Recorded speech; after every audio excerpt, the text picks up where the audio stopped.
بسم الله الرحمن الرحيم وبه نستعين وصلى الله وسلم على نبينا محمد وعلى آله وصحبه أجمعين وبعد.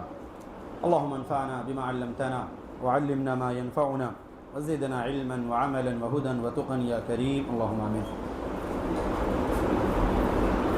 تیسرا اور چوتھا پارے کے اس درس میں اب تمام لوگوں کا تہہ دل سے استقبال کیا جاتا ہے. اللہ تعالیٰ سے دعا کریں اللہ تعالیٰ ہماری اور آپ کی اس حاضری کو قبول فرمائے، علم نافع سے نوازے، عمل صالح کی توفیق عطا فرمائے، ساتھ ہی رمضان کی برکتوں سے فائدہ اٹھاتے ہوئے زیادہ سے زیادہ خیر کثیر اپنے حصے میں جمع کرنے کی اور اللہ تعالیٰ توفیق دے، اور ساتھ ہی ساتھ ان چیزوں کو قبول بھی فرمائے، آمین. کل ایک حصہ رہ گیا تھا، تلک الرسل فضلنا بعضهم على بعض. کب کمپیریزن کر سکتے ہیں اور کب نہیں؟ کوئی دیکھے جی؟ درجات اللہ کی طرف سے، بارک اللہ فیک، درجات اللہ کی طرف سے ہیں. تو درجات جب ہیں تو کیا ہم ایک کو دوسرے سے افضل یا بیٹر کہہ سکتے ہیں؟ سوال تو پھر بھی وہی ہے، کب کہہ سکتے ہیں، اور اگر نہیں تو کیوں نہیں کہہ سکتے ہیں؟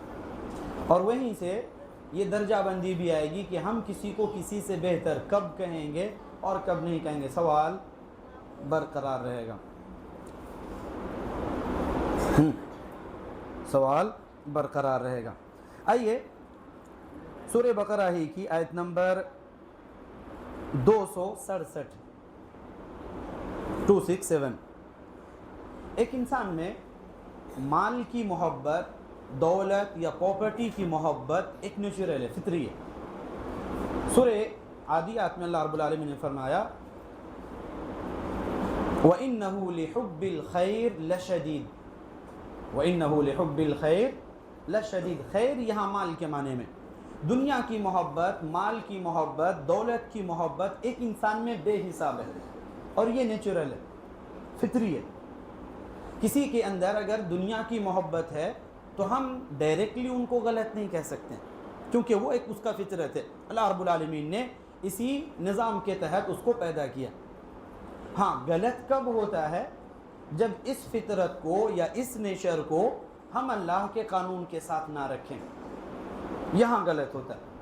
حرام کمائی کی طرف شروع کرنے لگے ایک انسان، غلط راستہ چوز کرنے لگے، لوگوں کے حقوق غصب کرنے لگے، تب وہ غلط ہوتا ہے. مال کی محبت غلط نہیں ہے، لیکن جب اس چیز کو پورا کرنے کے لیے ہم اور آپ غلط راستہ چوز کرتے ہیں تب وہ انسان غلط ہوتا ہے.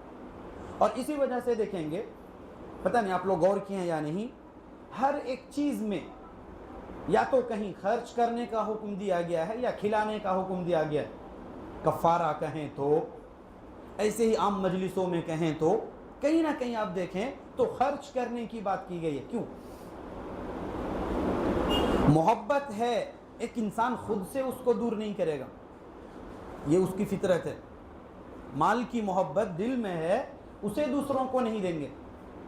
اسی لیے کہا گیا کہ ایک انسان اپنے آپ سے لڑے، اسے ہرائے، اور اس کے بعد اللہ کے راستے میں خرچ کرے. اور یہی ہے لن تنالوا البر حتى تنفقوا مما تحبون، کہ جب تک اپنی پسندیدہ چیز آپ اللہ کے لیے نہ دیں تب تک آپ سچ میں اللہ کے راستے میں خرچ کرنے والے نہیں ہیں. پسند ہے، اور اسی پسند کو گویا آپ اپنے دل کی آواز یا اپنے من کی آواز کو اللہ کے لیے چھوڑ رہے ہیں اور اللہ کے لیے راستے میں خرچ کر رہے ہیں. کئی بار ایک انسان خرچ کرتا ہے تو اس کے اندر کچھ ڈنڈیاں مارتا ہے، خرچ کرنے میں بھی کچھ جھول جھپاٹے وغیرہ کرتا ہے. اللہ رب العالمین نے کہا یا ایھا الذین آمنوا انفقوا من طیبات ما کسبتم، پاک چیزیں خرچ کرنا. ہم لوگ سوچتے ہیں انٹرسٹ کا مال ہے، دے دو اللہ کے لیے. وہ جگہ جہاں جائے گی چیز، آج ہم لوگ اس چیز کو سمجھیں. ہم اللہ کے لیے خرچ کرتے ہیں، لیکن اگر ہمارا طریقہ غلط ہے، چیز غلط ہے، تو جہاں جہاں وہ چیز جائے گی اس کا اثر ہوگا. یہی کمائی اگر ہم اپنے گھر والوں پہ، اپنے بال بچوں پہ، اہل و عیال پر خرچ کرتے ہیں تو یہ حرام کمائی کا اثر یہاں نہیں آئے گا، یقیناً آئے گا. ہم لوگ سوچتے ہیں بچے بگڑ رہے ہیں، ہمارے رشتوں میں درار آ رہی، کہیں نہ کہیں یہ وجہ ہے کہ ہم جو کمائی اپنے گھر والوں کو کھلا رہے ہیں یا جو چیز ان پر خرچ کر رہے ہیں اس کا اثر کہیں نہ کہیں ہے، کیونکہ جب غذی بالحرام ہو تو ایک انسان کی فطرت دھیرے دھیرے چینج ہوتی ہے، اللہ محفوظ رکھے۔ تو جب خرچ کرے ایک انسان تو پاک چیزیں خرچ کرے۔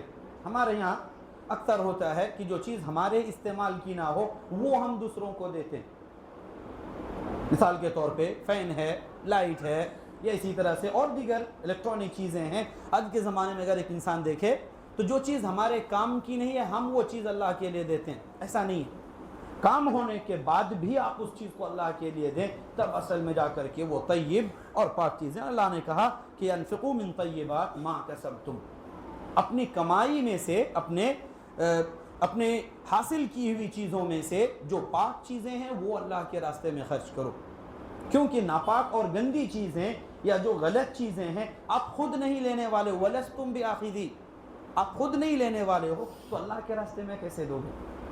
آپ سوچ رہے ہیں کس کے ساتھ دھوکہ کر رہے ہیں، خود کو دھوکہ دے رہے ہیں۔ اس لیے اللہ رب العالمین نے کہا کہ صدقہ جب کرو یا کسی کے اللہ کے راستے میں جب خرچ کرو، تعاون کرو، تو تھوڑا سا سوچ لو۔ ایک سوال آپ لوگوں سے، میرے خیال سے اکثریت کمانے کے پوزیشن میں ہیں، سب بھاگ دوڑ میں، کبھی ایکسٹرا محنت کی ہے آپ نے کہ میں اللہ کے لیے خرچ کروں، کچھ ایکسٹرا پہ محنت کروں میں؟ شاید نہیں۔ گھر والوں پر خرچ کے لیے ہم نے اوور ٹائم کیے ہوں گے، لیکن اللہ کے لیے خرچ کرنے کے لیے شاید مجھے نہیں لگتا ہونی چاہیے، کیونکہ یہ ہے کسبتم۔ رمضان کا مہینہ ہے، ایک انسان پہلے سے تیاری کر لے کہ کچھ اس مہینے میں زیادہ خرچ کرنا ہے، رمضان کے پہلے جو شعبان ہے، رجب ہے، ان مہینوں میں تھوڑا سا ایک انسان محنت کر لے تاکہ رمضان میں مجھے خرچ کرنا۔ صحابہ رضی اللہ عنہم اجمعین خرچ کرنے کے لیے لوگ محنت مزدوری کرتے، کسی کا سامان اٹھا کر کے کہیں اور پہنچا دیتے تاکہ اللہ کے راستے میں خرچ کرنا۔ نبی علیہ الصلوۃ والسلام جب کہتے کہ اللہ کے لیے جہاد کرنا، تیاریاں کرنی ہے، تو تم لوگ اپنے اپنے مال جمع کرو، کسی کے پاس نہیں ہے تو جاتے محنت مزدوری کرتے اور یہاں جمع کرتے، ایک تو ایک کسی کا ہی کیوں۔ تو اللہ تعالیٰ اماؤنٹ نہیں کوالٹی دیکھتا، چیز کس محنت اور کس لگن کے ساتھ آپ نے حاصل کیا ہے، اللہ رب العالمین اس چیز کو دیکھتا ہے۔ اسی لیے اللہ نے کہا ما کسبتم، حاصل کیے ہوئے جتنا کمائے ہو اس میں سے پاک چیزیں خرچ کرو۔ ایک دوسری چیز، جب خرچ کرنے جائیں گے شیطان روکے گا آپ کو، من میں خیالات عجیب عجیب آتے ہیں، نسأل اللہ العافیہ والسلامہ۔ الشیطان یعدکم الفقر، جب خرچ کرنے جاؤ گے تو شیطان کہے گا گھٹ جائے گا، وہ فلاں ذمہ داری ہے، وہ فلاں بل باقی ہے، یہ ہے وہ ہے، چاروں طرف کی چیزیں یاد آئیں گی جب آپ خرچ کرنے جائیں گے۔ اللہ رب العالمین کہتا ہے واللہ یعیدکم مغفرۃ منہ وفضلا، اللہ اپنے مغفرت کی طرف، اپنے احسان کی طرف بلا رہا ہے، تو تمہیں کس راستے کی طرف جانا ہے، کس راستے کو چوز کرنا ہے، یا تو اوپر ہو۔ یہی اللہ رب العالمین نے ایک نقطے کی طرف اشارہ کیا کہ جب ایک انسان چاہ کر کے بھی اللہ کے راستے میں خرچ نہ کرے، وہ مال اکثر حلال چیزوں میں نہیں لگتا ہے۔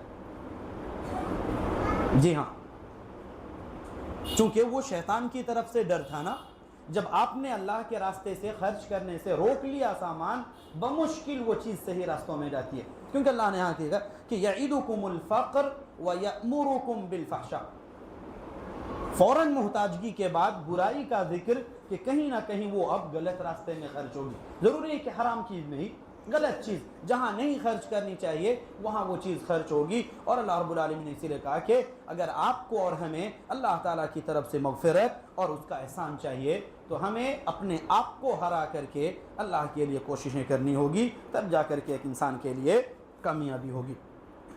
سورہ آل عمران، ایک پوری سورت کا نام ہی آل عمران ہے۔ عمران حضرت عیسیٰ علیہ السلام کے نانا کا نام تھا، نانا، عیسیٰ علیہ السلام کے نانا، اور حضرت زکریا اور عمران دونوں ساڑھو تھے، ساڑھو سمجھتے ہیں نا؟ دونوں کی بیویاں بہنیں تھیں، دونوں کی بیویاں بہنیں تھیں۔ اس وجہ سے جب حضرت مریم کے کفالت کی بات آئی تھی کہ کون ان کی دیکھ بھال کرے گا، مریم کی والدہ جو عمران کی بیوی تھی، انہوں نے نظر مانا تھا کہ میرے پیٹ میں اللہ جو بھی ہے میں اسے اللہ کے لیے وقف کرتی ہوں۔ معلوم تو نہیں بیٹا ہے یا بیٹی، لیکن نیت تھی کہ دین کا کام کرنا ہے تو بیٹا ہی ہو تو زیادہ بیٹر رہے گا، لیکن نیت مانے کہ اللہ جو بھی ہے وہ اللہ کے راستے میں خرچ ہے۔ کاش ہماری ماؤں کو بھی، ہماری بچیوں کو بھی یہ جذبہ ملے، اللہ تعالیٰ توفیق دے۔ اس مریم کی والدہ نے نظر مانا تھا کہ اللہ میرے پیٹ میں جو بھی ہے حمل میں اسے اللہ کے لیے وقف کرتی ہوں، لیکن جب ولادت ہوئی تب انہوں نے کہا کہ اے اللہ انی وضعتها انثى، ولادت تو بیٹی کی ہوئی ہے اور میں سوچی تھی شاید بیٹا ہو، دین کے لیے مجھے وقف کرنا ہے، دین کا محافظ بنانا ہے، دین کا مدافع بنانا ہے، لیکن یہ تو بیٹی ہے، جو کام ایک بیٹے کے ذریعے سے ہونا چاہیے وہ بیٹی سے نہیں ہو پائے گا، لیکن چونکہ نظر مانی ہے پورا کرنا ہوگا۔ واللہ اعلم بما وضعت، اور کہا ولیس الذکر کالانثی، کہا اللہ انی سمیتها مریم، میں نے اس کا نام مریم رکھا، اور پھر اس کے بعد اپنے وعدے کے مطابق اللہ رب العالمین کے حوالے میں اللہ کے راستے میں ان کو چھوڑ دیا۔ کفالت کی جب بات آئی حضرت زکریا آئے تھے، وکفلها زکریا، زکریا اب اگر خالو نہیں ہوں گے، خالو نہیں ہیں حضرت مریم کے، اس لیے پہلے کہا تھا کہ عیسیٰ علیہ السلام کے نانا تھے عمران، عمران اور زکریا دونوں ساڑو تھے، اس اعتبار سے حضرت مریم کے خالو ہوئے، اور خالہ بمنزلۃ الام، ماں کے درجے میں، اس وجہ سے کفالت ان کی طرف گئی، ورنہ اجنبی یا غیر محرم کفالت کی ذمہ داری تو نہیں لے سکتے تھے اس موقع پہ۔ اسی لیے اللہ رب العالمین نے کہا کہ جب وہ لوگ قلم اڑا رہے تھے، یا بعض میں ہے قرآ اڑا رہے تھے، قرآن اندازی کر رہے تھے کہ کفالت کون کرے کون نہیں کرے، اللہ تعالیٰ نے کہا کہ کیا تم تھے اور تمہاری قوم کی، عرب کی طرف اشارہ، تم لوگ تو کوئی بھی نہیں تھے، یہ وحی کی طرف اشارہ ہے کہ یہ خبریں ہم، اللہ رب العالمین کہہ رہا ہے کہ یہ خبریں وحی ہیں اور ہم آپ کو غیب کی خبریں بتلا رہے ہیں، اور یہ ایک نبی کے علاوہ کوئی اور نہیں بتلا سکتے۔ اس پورے واقعے کو اگر دیکھیں، حضرت زکریا ہوں یا حضرت عیسیٰ علیہ السلام کی ولادت، ان دونوں حضرت یحییٰ اور حضرت عیسیٰ علیہ السلام کے ولادت میں آپ دیکھیں اللہ رب العالمین نے عجیب اپنی قدرت کا اظہار کیا۔ ان لوگوں کے لیے ایک نشانی ہے جو مشکلات سے جھول رہے ہوتے ہیں، پریشانیاں ان کی زندگی میں ہے، اللہ تعالیٰ نے بڑھاپے میں ان کو ولادت، ان کے ہاں بچے کی ولادت کی، اور اللہ رب العالمین نے بیٹا عطا کیا، حضرت زکریا علیہ السلام۔ وہ خود کہتے ہیں کہ انا یکون لی غلام وقد بلغنی الکبر وامرأتی عاقر، میری بیوی بھی بانجھ ہے اور میں بھی بوڑھا ہو چکا ہوں، بچے کی ولادت کے لیے فی الحال کوئی چیز نظر نہیں آ رہی ہے، بانجھ پن میں بھی نہیں اور اس کے بعد بڑھاپے میں بھی نہیں، لیکن جب اللہ تعالیٰ دینا چاہے سارا معاملہ فٹ کر دے گا۔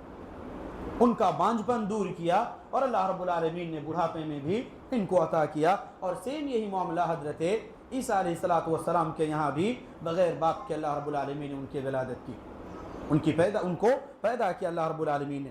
اسی وجہ سے چونکہ زمانہ بھی قریب قریب ہے دونوں کا، حضرت یحییٰ اور حضرت عیسیٰ علیہ السلام، ان دونوں کا زمانہ بھی قریب قریب ہے، رشتے میں بھی ہیں، اور دونوں کی تخلیق کے اندر اللہ رب العالمین کی قدرت کا اظہار ہے، اس وجہ سے اکثر دیکھیں گے ایک ساتھ ذکر ہوتے ہیں، جہاں جہاں بھی ہو الا ماشاء اللہ، ورنہ اکثر ایک جگہ ہی ذکر ہوتے ہیں، اور یہی وجہ۔ اس کے بعد بڑھتے ہیں چوتھا پارہ، لن تنالوا البر حتى تنفقوا مما تحبون، خانہ کعبہ کی عظمت۔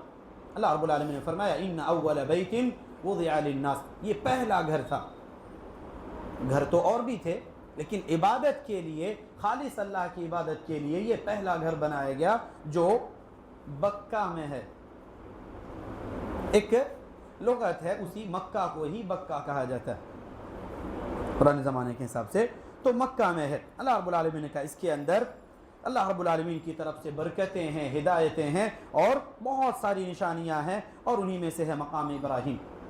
خانہ کعبہ کا دروازہ والا حصہ ہوگا گیٹ، اس کے تھوڑا سا رائٹ سائڈ والے پیچھے کی طرف دیکھیں گے ایک چبوترا ٹائپ کا بنا ہوا اور شیشے کے ذریعے سے گھیر دیا گیا، اسی کو کہا جاتا ہے مقام ابراہیم۔ اسی میں مقام ابراہیم بھی ہے جس کی اللہ رب العالمین نے جس کا خصوصی ذکر کیا کہ یہ مقام ابراہیم، جس کا ذکر احادیث کے اندر آیا کہ حضرت ابراہیم علیہ السلام جب خانہ کعبہ کی تعمیر کر رہے تھے تو جس جگہ پر اپنے قدم رکھ کر کے دیواروں کے اوپر دیوار جوڑ رہے تھے، اسی جگہ کو کہا گیا مقام ابراہیم۔ اللہ عالم یقین کے ساتھ نہیں کہا جا سکتا، لیکن آج بھی قدم کے نشان وہاں موجود ہیں. جو لوگ گئے ہوں گے یا قریب پہنچے ہوں گے تو شاید دیکھے ہوں گے کہ آج بھی قدم کا نشان موجود. بہت سارے لوگ بولتے ہیں لفٹ بن گیا تھا، اللہ عالم ایسا تو نہیں ہے. لیکن اللہ رب العالمین نے اس جگہ کا خاص ذکر کیا کہ مقام ابراہیم اس جگہ کا اہتمام ہونا چاہیے، اور نبی علیہ الصلوۃ والسلام کو حکم دیا تھا وَاتَّخِذُوا مِن مَقَامِ إِبْرَاهِيمَ مُصَلًّى. جب ایک طواف کرنے والا طواف مکمل کر لے تو اس جگہ اگر نماز پڑھنا ممکن ہو تو یہیں طواف کی 2 رکعتیں، یا پھر حدود حرم کے اندر کیا نام ہے حدود مسجد کے اندر جس جگہ پہ بھی ہو ممکن آپ وہاں نماز پڑھ سکتے ہیں، لیکن اصل وہی جگہ تھی. یہی ہے مقام ابراہیم. وَمَنْ دَخَلَهُ كَانَ آمِنًا. جو انسان اس حرم کے اندر داخل ہو جائے وہ مطمئن ہو جاتا ہے. اب اس کے ساتھ چھیڑ چھاڑ یا اس کی زندگی کے ساتھ پریشانی یا پھر اس کو دھمکیاں یا مار کاٹ یا اس طرح کی چیزیں وہاں نہیں کی جائیں گی. اس امت کے بہترین امت ہونے کا ذکر فرمایا کنتم خیر امت اخرجت للناس. تم سب سے بہترین امت ہو. یاد ہوگا ایک امت اس سے پہلے بھی سب سے بہتر تھی. کون امت؟ جی ایک امت محمدیہ ہیں. اس سے پہلے ایک امت تھی جس کو اللہ تعالیٰ نے کہا تھا وَفَضَّلْنَاهُمْ عَلَى الْعَالَمِينَ. احسن بارک اللہ فیک. یا بنی اسرائیل اذکروا نعمتی التي انعمت علیکم، کہا وَأَنِّي فَضَّلْتُكُمْ عَلَى الْعَالَمِينَ. پوری دنیا میں سب سے بیسٹ تم ہو. اور اس وقت بات آئی تھی کہ جتنا بڑا ایوارڈ اتنا ہی زیادہ ایفورٹ بھی ہونا چاہیے، کوشش بھی اسی اعتبار سے ہو اور ساتھ ہی ساتھ ذمہ داری بھی ہونی چاہیے. اس امت کو کہا گیا کنتم خیر امہ. اس امت سے یہ مقام لے کر آپ کو اور ہمیں دیا گیا ہے، ساتھ میں ذمہ داری بھی. اگر ایک انسان اس ذمہ داری کو نہ ادا کرے یہ بھلائی اور خیریت مستحق نہیں ہوں گے. اس امت کا تو ہوں گے، لیکن یہ جو مقام ہے، یہ جو شرف ہے، یہ جو عظمت ہے، یہ اسی شرط پر ملے گی جو اللہ رب العالمین نے کہا کہ تأمرون بالمعروف وتنہون عن المنکر وتؤمنون باللہ. جب یہ 3 شرطیں ہوں گی تب جا کر کے، کیونکہ اس سے پہلے بھی اللہ نے کہا تھا لستم علی شیء حتی تقیموا التوراۃ. جب وہ کتاب ان کو جو کتاب دی گئی تھی تورات اس پر وہ لوگ عمل نہ کریں تو گویا وہ لوگ کسی بھلائی پر نہیں ہیں. تو اس امت کے لیے بھی ہوگا اگر قرآن پر ایک انسان عمل نہ کرے، قرآن سے رشتے کو توڑ کر کے رکھے تو وہ انسان حق پر یا ہدایت پر نہیں ہوں گے. غزوہ بدر اور غزوہ احد، ان 2 غزوات کا ذکر ہوا. غزوہ بدر آمنے سامنے فیس ٹو فیس کفار اور مشرکین کی پہلی جنگ تھی. عرب اب تک صرف ان کے یہاں لڑائی کا ایک ہی معروف طریقہ تھا، اچانک آئے حملہ کیے لے کر کے چلے گئے، یہی طریقہ تھا. فیس ٹو فیس لڑائی ان لوگوں نے اب تک نہیں دیکھی تھی. یہ فرسٹ موقع تھا، پہلا موقع جب غزوہ بدر کے موقع پر آمنے سامنے ہوئے اور دونوں ٹیموں کے درمیان یہ جو جھڑپ ہوئی. اللہ رب العالمین نے نبی علیہ الصلوۃ والسلام اور صحابہ کی مدد کی 5000 فرشتے بھیج کر کے. بہت سارے لوگوں نے کہا کہ 5000 فرشتے صرف نام ہیں، بس وہ آئے تھے زمین پر لڑائی کے لیے نہیں. حالانکہ صحیح بخاری کی اگر روایتیں جا کر کے دیکھیں تو آپ کو ملے گا شیطان نے بھی دیکھا تھا کہ تلوار لے کر کے حضرت جبریل ہیں، تلوار لے کر کے. تو تلوار لے کر کے کیا خالی دھمکانے آئے تھے؟ ہاں باقاعدہ لڑنے آئے تھے. ضرورت نہیں پڑی ایک الگ مسئلہ، لیکن اللہ رب العالمین نے ان کو باقاعدہ جنگ کے لیے نازل کیا تھا. اور حضرت جبریل نبی علیہ الصلوۃ والسلام کے پاس آ کر کے کہتے ہیں کہ صحابہ میں جو لوگ غزوہ بدر میں شریک تھے ان کے بارے میں آپ لوگ کیا کہتے ہیں؟ تو بولتے ہیں صحابہ میں یا ہم میں سے سب سے افضل لوگ ہیں. صحابہ میں جو لوگ غزوہ بدر میں شریک ہوئے وہ سب سے افضل لوگ. کہتے ہیں ہم لوگ بھی ان فرشتوں کو سب سے افضل مانتے ہیں جو غزوہ بدر میں شریک ہوئے. تو یہ غزوہ بدر کا ذکر اللہ رب العالمین نے فتح سے نوازا. اور اسی موقع پر کہا تھا غزوہ احد کا تھوڑی دیر کے بعد ذکر ہوا. غزوہ بدر ہی کے بدلہ لینے کے لیے غزوہ احد کا ذکر اگلے سال سن 3 ہجری میں یہ واقعہ پیش آیا، سن 3 ہجری میں. اور غزوہ احد کے موقع پر ایک افواہ اڑائی گئی تھی، نبی علیہ الصلوۃ والسلام شہید کر دیے گئے. حضرت مصعب بن عمیر نبی صلی اللہ علیہ وسلم کے ہم شکل تھے، آپ کے جیسے دکھتے تھے.